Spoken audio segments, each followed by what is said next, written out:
Okay, welcome back. In this video, we're going to talk about the other selling platform in eBay, auction selling.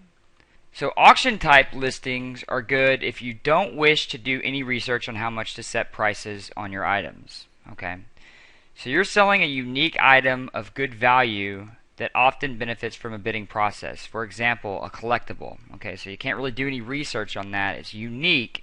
You can't just go figure out exactly what to sell it for and then just choose that in the pricing, which I'll show you in the next video.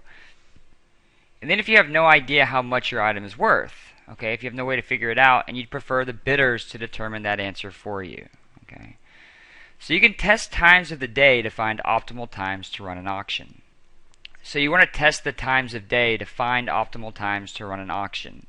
Just from our experience, these are a few of the guidelines that we found. If it's a hot selling product that's just been released to the market, 3 days is a good starting point.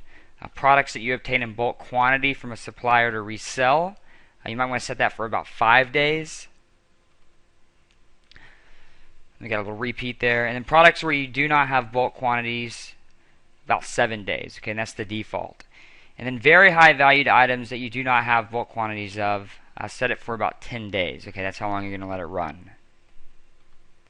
If you're selling a used item, 7 days is generally the best duration length. Okay, days and times can be important to when running an auction.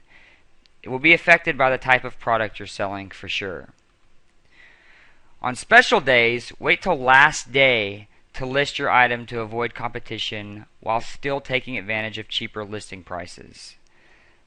Listing auction price starting at 1 cent will likely increase the number of bids and a possible bidding war. Okay, so starting low is typically a good idea, especially when you don't know what the thing should cost and you have no way of knowing. Start low, attract a lot of bidders, and then create a bidding war. And then finally, don't use the reserve price. Okay, if you have a minimum price in mind, just use it in the starting auction price. Okay, if you got a floor price, the lowest you want to go, just use it from the very beginning.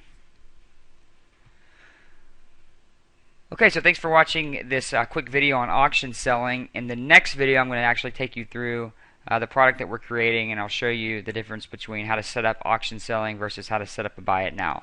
So we'll see you in the next video.